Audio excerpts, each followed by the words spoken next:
ಅತಿಥಿಗಳ ಮುಂದೆ ನಿಷ್ಠುರ ಪ್ರಶ್ನೆಗಳಿಟ್ಟು ನೇರ ಉತ್ತರ ಪಡೆಯುವ ಕಾರ್ಯಕ್ರಮ ಟಾರ್ಗೆಟ್. ನಮ್ಮ ಇವತ್ತಿನ ಟಾರ್ಗೆಟ್ ಬಿಜೆಪಿ ಸಂಸದ ಡಿ.ಬಿ. ಚಂದ್ರೇಗೌಡರೇ, ಕಾರ್ಯಕ್ರಮಕ್ಕೆ ಸ್ವಾಗತ. ಸ್ವಾಗತ. ಚಂದ್ರೇಗೌಡರೇ, ಬಿಜೆಪಿ ಪಕ್ಷದಲ್ಲಿದ್ದೀರಿ, ಸುಮಾರು 2.5 ವರ್ಷ ಆಯಿತು MP ಆಗಿ. ಹೇಗೆ ಅನ್ನಿಸ್ತಾ ಇದೆ? ತುಂಬ ಸಂತೋಷ ಆಗಿದೆ. ಬಿಜೆಪಿ ಪಾರ್ಟಿಯಲ್ಲಿ? ಹೌದು. ಕಾರಣ, ನನ್ನನ್ನು ಸಂಸತ್ತಿಗೆ ಕಳುಹಿಸಿದರು ಪಕ್ಷದವರು. ಸಂಸತ್ತಿಗೆ ಹೋದ ಮೇಲೆ ನನ್ನನ್ನು ಗುರುತಿಸಿದವರು ಸಂಸತ್ತಿಯ ಒಟ್ಟು ಸಂಸತ್ತು. ಜನಪಾಲ ಮಸೂದೆಗೆ ನನ್ನನ್ನೊಬ್ಬ ಸದಸ್ಯನನ್ನಾಗಿ ಮಾಡಿ ರಾಷ್ಟ್ರೀಯ ನಾಯಕರ ಪಟ್ಟಿಗೆ ಸೇರಿಸಿದ್ದಾರೆ. ಆ ಸಂತೋಷ ಜಾಸ್ತಿ ಇದೆ. ಚಂದ್ರೇಗೌಡರು ಸುದೀರ್ಘ ಅವಧಿಯಲ್ಲಿ ಕಾಂಗ್ರೆಸ್ನಲ್ಲಿದ್ದವರು, ಬಿಜೆಪಿ ಪಕ್ಷಕ್ಕೆ ಬಂದ್ರಿ. ಎರಡೂ ಪಕ್ಷವನ್ನು ನೋಡಿದಿರಿ ನೀವು. ಅಲ್ಲಿದ್ಕೊಂಡು ಈ ಪಾರ್ಟಿಯನ್ನು ನೋಡಿದಿರಿ, ಈಗ ಇಲ್ಲಿದ್ಕೊಂಡು ಆ ಪಾರ್ಟಿಯನ್ನು ಕೂಡ ನೋಡ್ತಾ ಇದ್ದೀರಿ. ಬಹುಶಃ ಈ ಎರಡೂ ಪಾರ್ಟಿಯನ್ನು ನೀವು ಹಿರಿಯರಾಗಿ ನೋಡಿ ಯಾವುದು ಬೆಟ್ರು ಅನ್ನಿಸ್ತು ನಿಮಗೆ? ಇವೆರಡೇ ಪಾರ್ಟಿ ಅಲ್ಲ, ಎಲ್ಲ ಪಾರ್ಟಿ ನೋಡಿದ್ದೀನಿ. ಅದರಲ್ಲಿ ಇವೆರಡಕ್ಕೆ ತುಲನೆಗೆ ನೀವು ಕೇಳ್ತಾ ಇದ್ದೀರಿ. ದ್ವಂದ್ವ ನನ್ನಲ್ಲಿದೆ. ಇದು ತುಲನಾತ್ಮಕವಾಗಿ ಮಾಡೋದಲ್ಲ. ಅಲ್ಲಿದ್ದಾಗ ಅಲ್ಲೂ ಸುಖಪಟ್ಟಿದ್ದೇನೆ, ಇಲ್ಲಿಗೆ ಬಂದ ಮೇಲೆ ಇಲ್ಲೂ ಸುಖಪಟ್ಟಿದ್ದೇನೆ. ತಾವು ವೈಯಕ್ತಿಕ ಅಭಿಪ್ರಾಯಗಳನ್ನ ಹೇಳಿದಿರಿ. ತಾವೀಗಲೂ ಹೇಳಿದಿರಿ, ನನ್ನನ್ನು MP ಮಾಡಿದ್ರು ಬಿಜೆಪಿಯವರು, ನಾನು ಸಂತೋಷವಾಗಿದ್ದೀನಿ ಅಂತ. ಚಂದ್ರೇಗೌಡರು ಸಂತೋಷವಾಗಿರ್ಬೋದು. ಸುದೀರ್ಘ ಅವಧಿಯ ಆಡಳಿತ ನಡೆಸಿದ ಕಾಂಗ್ರೆಸ್ ಪಕ್ಷ ಏನೆಲ್ಲ ಆಯಿತೋ ಅದಕ್ಕಿಂತ ಹೆಚ್ಚು ಅಧ್ವಾನಗಳನ್ನು 3.5 ವರ್ಷದಲ್ಲಿ ಬಿಜೆಪಿ ಸರ್ಕಾರ ರಾಜ್ಯದಲ್ಲಿ ಬಂದ ನಂತರ ಜನ ಕಂಡ್ರು. ಇದು ಹೌದೋ ಅಲ್ವೋ? ಪಾರ್ಶಿಯಲಿ ನಿಜ. ಈ ವಾದವನ್ನು ಒಪ್ಪೋದಕ್ಕೆ ಬಿಡೋದಕ್ಕೆ ಒಂದು ಮಾನದಂಡ ಅವಶ್ಯಕತೆ ಇತ್ತು. ಹಿಂದೆ ಅದಿರಲಿಲ್ಲ, ಈಗಿದೆ. ಹಿಂದೆ ಮಾನದಂಡಗಳಿಲ್ಲದೆ ಇದ್ದರಿಂದ ಏನು ನಡೀತಿತ್ತು ಅಂತ ಯಾರಿಗೂ ಗೊತ್ತಾಗ್ತಿರಲಿಲ್ಲ. ಈಗ ಅವಕಾಶಗಳಿರೋದ್ರಿಂದ ಗೊತ್ತಾಗುತ್ತೆ. ಅದನ್ನೇ ನಾವು RTA, right to information act ಅಂತ ಮಾಡಿದ್ದೀವಿ.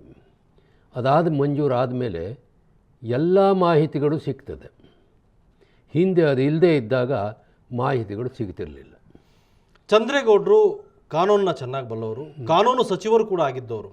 ಕೆಲವೊಮ್ಮೆ ಅವರು ವಕಾಲತ್ತು ವಹಿಸ್ತಾರಲ್ಲ ಕೆಲವರು ಪರವಾಗಿ, ಆಗ ಬಹಳಷ್ಟು ಜನಕ್ಕೆ ಅನಿಸಿದ್ದುಂಟು, ಚಂದ್ರೇಗೌಡರು ಯಾಕೆ ಹೀಗಾದರೂ ಈ ವಯಸ್ಸಲ್ಲಿ.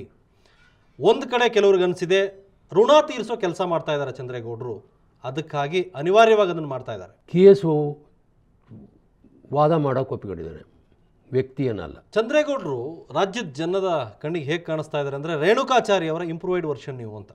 ಇಂಪ್ರೂವೈಸ್ ವರ್ಷನ್ ನೀವು. ರೇಣುಕಾಚಾರ್ಯರಿಗೆ ಇದು ವರ್ಷನ್ ನಂಗೆ ಗೊತ್ತಿಲ್ಲ.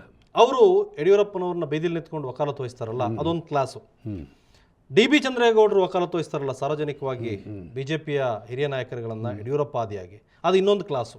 ಅಂದರೆ ಇಂಪ್ರೂವೈಸ್ಡ್ ವರ್ಷನ್ ನೀವು ಅಂತ. ವಾದದಲ್ಲಿ ಇಂಪ್ರೂವೈಸ್ಡ್, ಅವ್ರಿಗಿಂತ ಬಹಳ ಬಹಳ ಹೆಚ್ಚು ಎತ್ತರದಲ್ಲಿದ್ದೀನಿ ಅಂತ ತಿಳ್ಕೊಂಡಿದ್ದೇನೆ. ಚಿಂತನೆಯಲ್ಲಿ ನಿಮ್ಮ ಅಭಿಪ್ರಾಯಕ್ಕೆ ಹೋಲಬಹುದೇನೋ ಅಂತ ಸಂಖ್ಯೆ. ಹಾಗಾದರೆ ತಾವು ಏನು ಇಲ್ಲಿಯವರೆಗೂ ಯಡಿಯೂರಪ್ಪ ಮತ್ತು ಬಿಜೆಪಿ ಸರ್ಕಾರವನ್ನು ವಹಿಸ್ಕೊಂಡು ಮಾತಾಡಿದಿರಿ, ತಾವು ಬೀದಿಯಲ್ಲಿ ನಿಂತು ಚಂದ್ರೇಗೌಡರಿಂದ ನಿರೀಕ್ಷೆ ಮಾಡದ ಮಾತುಗಳೆಲ್ಲ ಬಂದು, ಅದೆಲ್ಲದಕ್ಕೂ ಕೂಡ ತಾವು ಬದ್ಧರಾಗಿದ್ದೀರಿ. ವಹಿಸ್ಕೊಂಡು ಮಾತಾಡಿಲ್ಲ, ನನಗೆ ಸರಿ ಅನಿಸಿದ್ದು ಮಾತಾಡಿದ್ದೀನಿ, ಆದ್ದರಿಂದ ಅದಕ್ಕೆ ಬದ್ಧನಾಗಿದ್ದಾನೆ. ರಾಜ್ಯದ ಜನಕ್ಕೆ ಸರಿ ಅಲ್ಲ ಅನಿಸಿದ್ದು ಚಂದ್ರೇಗೌಡರಿಗೆ ಹೇಗೆ ಸರಿ ಅನ್ನಿಸ್ತು? ಅಂದರೆ ಅಷ್ಟರ ಮಟ್ಟಿಗೆ ತಾವು ಋಣ ಸಂದಾಯ ಮಾಡೋಕ್ಕೆ ನಿಂತುಬಿಟ್ರ? ನನಗೆ ಋಣವೇ ಇಲ್ಲ, ಸಂದಾಯ ಮಾಡೋದು ಹೇಗೆ? ಬಿಜೆಪಿ ಪಕ್ಷ ನನ್ನ ಋಣ ಇರೋದು ಜನರಿಗೆ. ಜನರಿಂದ ಆಯ್ಕೆ ಆದವನಿಗೆ ಜನರ ಋಣ ಇರುತ್ತೆ ಹೊರತು ಇನ್ಯಾರ್ದು ಋಣ ಇರೋದಿಲ್ಲ. ತಾವು ಕಾಂಗ್ರೆಸ್ ಪಕ್ಷದಲ್ಲಿ ಟಿಕೆಟ್ ಸಿಗ್ತಾ ಇದ್ದಾಗ ಬಿಜೆಪಿಯವರು ಕರ್ಕೊಂಬಂದು ಟಿಕೆಟ್ ಕೊಟ್ಟರು, ಹಣ ಕೊಟ್ಟು ನಿಮ್ಮನ್ನು ಗೆಲ್ಲಿಸಿದ್ರು, ಅದನ್ನು ಸಂದಾಯ ಮಾಡ್ತಾ ಇದ್ದೀರಿ ನೀವು. ಗೆಲ್ಲಿಸಿದ್ರು, ಹಣ ಕೊಟ್ಟರು, ಕರ್ಕೊಂಬಂದರು, ಇವು ಚರ್ಚೆಯ ವಿಚಾರ. ಸೊ ತಾವು ಅದನ್ನು ಒಪ್ಕೊಳ್ಳಲ್ಲ? ನಾನು ಅದನ್ನು ಒಪ್ಕೊಳ್ಳಲ್ಲ. ಸೊ ನಿಮಗೆ ಋಣ ಇರೋದು ಜನರ ಮೇಲೆ ಮಾತ್ರ, ಯಾವುದೇ ನಾಯಕರ ಮೇಲೆ ಯಾವುದೇ ಋಣ ಇಲ್ಲ ಇಲ್ಲ ಇಲ್ಲ. ಸೊ ಯಡಿಯೂರಪ್ಪನವ್ರ ಬಗ್ಗೆ ನಿಮ್ಮ ಅಭಿಪ್ರಾಯ ಏನು? ಯಡಿಯೂರಪ್ಪನವರು ನನ್ನ ದೃಷ್ಟಿನಲ್ಲಿ ಭಾಳ ದೊಡ್ಡವರು. ಹೇಗೆ? ವೈವಿಧ್ಯಮಯ ರಾಜ್ಯವನ್ನು ನಡೆಸೋದು ಸಾಧಾರಣದಿಂದ ಸಾಧ್ಯ ಇಲ್ಲ. ಅದನ್ನು ಯಶಸ್ವಿಯಾಗಿ ನಡೆಸಿದ್ದಾರೆ. ಎರಡನೇದು, ಹೇಗೆ ಯಶಸ್ವಿಯಾಗಿ ನಡೆಸಿದ್ದಾರೆ ಅಂತ ಹೇಳ್ತಾ ಇದ್ದೀರಿ ಚಂದ್ರೇಗೌಡರೇ? ಹೇಳ್ತೇನೆ. ನಾನು ಸ್ವಾತಂತ್ರ್ಯಾನಂತರದ ಎಲ್ಲ ಸರ್ಕಾರಗಳನ್ನು ನೋಡಿದ್ದೇನೆ. ಆಯಾಯ ಕಾಲಕ್ಕೆ ಆಯಾಯ ಆಯವ್ಯದ ಮಂಡನೆಯನ್ನು ನೋಡಿದ್ದೇನೆ. ಒಂದು ಕಾಲಕ್ಕೆ ನಮ್ಮ ಸಂಸ್ಥಾನದ ಸ್ವಾತಂತ್ರ್ಯ ಪೂರ್ವದ ಆಯ 2 ಕೋಟಿ ಇತ್ತು. ಇವತ್ತು ತಮಗೆ ಗೊತ್ತಿರೋ ಹಾಗೆ ಹತ್ತಿರ 1,00,000 ಕೋಟಿ ಅಲ್ಲಿ ನಡವಳಿಕೆಯಿಂದ ಇಲ್ಲಿವರೆಗೆ ಹೇಗೆ ನಡೆಯಿತು ಅನ್ನೋದರ ಚರಿತ್ರೆಯನ್ನು ಬೇಕಾದರೆ ತಮ್ಮ ಗಮನಕ್ಕೆ ತರೋದಕ್ಕೆ ಇಚ್ಛೆ ಪಡ್ತೇನೆ.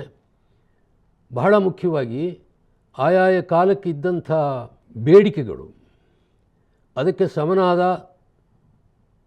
ಹಣ ವ್ಯವಸ್ಥೆ, ತಾಳೆ ಇಲ್ಲದೆ ಇರತಕ್ಕಂಥ ಪರಿಸ್ಥಿತಿ, ಅದನ್ನು ತಾಳೆ ಆಗುವಂತೆ ನಡೆಸಿದ ಕೀರ್ತಿ ಎಲ್ಲ ಮುಖ್ಯಮಂತ್ರಿಗಳಿಗೂ ಇದೆ.